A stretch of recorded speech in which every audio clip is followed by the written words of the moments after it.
and happened in Canada, is time period 1, A owns the whole parcel. And then later, A sold B and C to different persons. B becomes landlocked, right? And what B can get is an implied easement from drive-through parcel C or parcel A. Okay, this is, in theory, it should work. In practice, this is the way it works for parcel B, okay? But here is the things that make it complicated. A owns it and sells to B and C, and later on, B bought parcel D. So now parcels B and D owned by the same person. The question is, now B already, by purchasing D, the house on parcel B have road access, right? It's no longer landlocked, parcel B, right? No longer landlocked. Okay. So can B still get easements through A and C?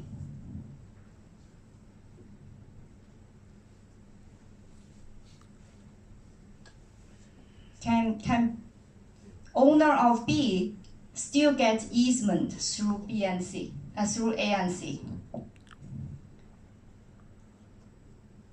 Can he? If your answer is yes, can you raise your hand? Okay, if your answer is no, B cannot get easement after it purchased D, can you raise your hand?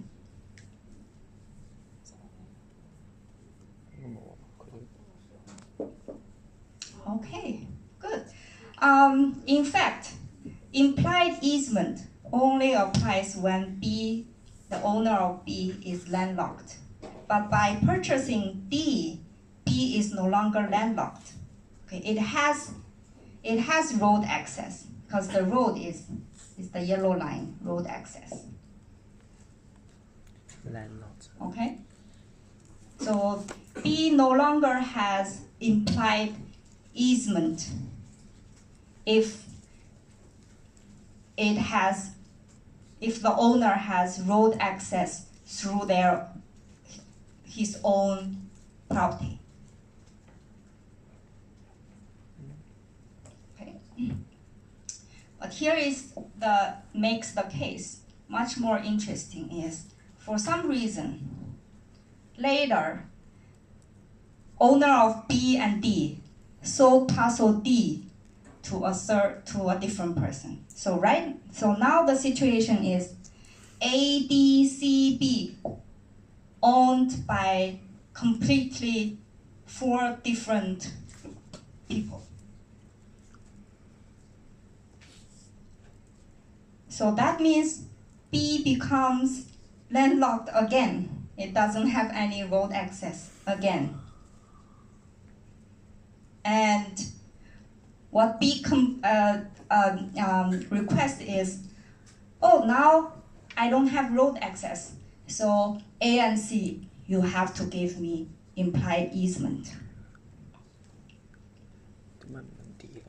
Okay, so if you are the lawyer of A or C, what would you do? You suggest your client to give out the easement. If you are the lawyer of A or C, okay, lawyer of A or C, do you suggest your client that let's give B the driveway easement because B has no road access anymore?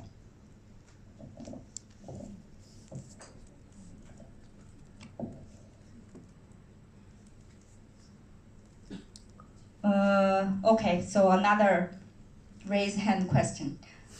If You are the lawyer. You said you agreed to give B easement. Then raise your hand.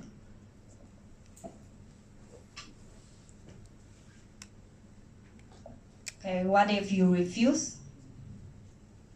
You refuse? On what ground? Yes? Because actually he could have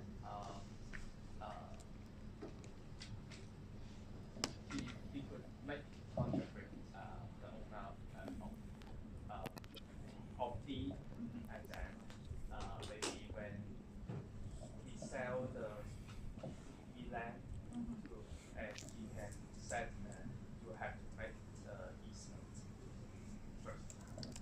Okay, so you suggest that B should get easement from D instead of A or C, right? Okay. So this is a real case. In fact, A and C hired a lawyer, and their argument is, in the past, you had road access. Okay?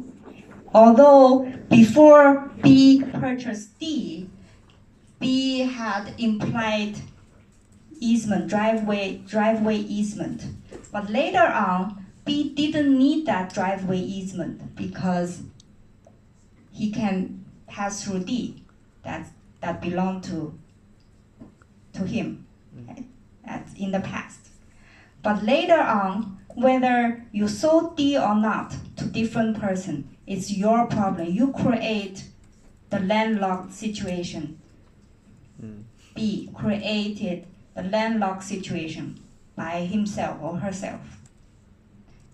So B already gave up easement when B had both B and D. Okay. So in this case, B no longer has implied easement because he had the opportunity to have road access in the past. So that's the argument the lawyer of A and C made.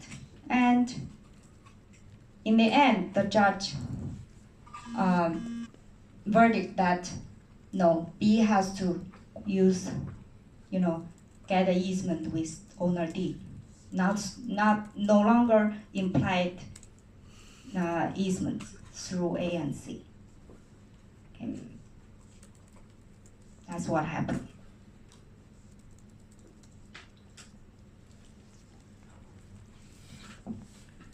All right. Another type of non-possessory interest is liens. This also happened because as the owner of the property, you have to pay tax to the government, or you have to pay back your mortgage to the bank. Okay? And although the government or the bank don't own that property, but they can put a lien on your property. And it's a security and guarantee from you that you will pay all the dues on time. And if not, the grantor of this security can take possession of your property. Okay? That's what a lien means. For example, this property tax lien. It depends on the local regulation. If you don't pay property tax for a certain number of years, then the state or the local government can take back your property. Okay? That's why you see a lot of foreclosure property. Same thing applies. Assessment lien is when the government made a land improvement in the neighborhood, and they, of course, your property price, the value of your property increased, right? So that means you need to pay some land premium. Okay. But if you refuse to pay, then the government can take back your property. Okay? Has the right to take back.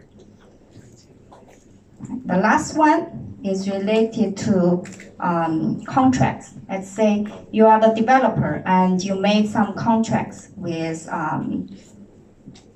the landowner, and on the condition that you build the building, and once it's completed, the building is owned by the landowner.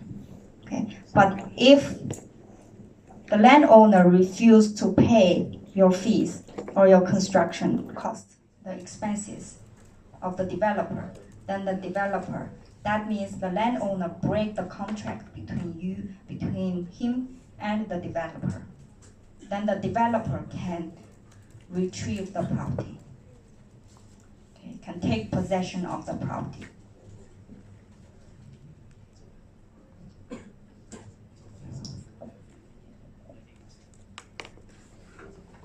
The third non-possessory interest widely observed is deed restrictions. Deed is a contract. It's a written contract between buyers and sellers, or between transaction of some rights. Okay. If you buy a property here in Hong Kong, then you have to register your, the description of the property and the price of the property and some sort of restrictions on the property. Okay? So that should be put in deed. So you have to register with the government. Deed restriction is also called restrictive covenants. So it reduces the price of the land, value of the land. It puts some limits on the use of land. Here are some examples of deed. So this is historical document of sales, on land sales, deeds on land sales. Okay. And this is currently all registration of land or transactions are computerized. So it's you can just apply it online or register it online. This is where you should go to the land registry and deeds registration to register. That means you have the legal document and legal record of that property. In case any conflicts or disputes happen, then you can claim that you are the owner and you have certain bundle of rights of that property. Okay. All right, now let's do an exercise.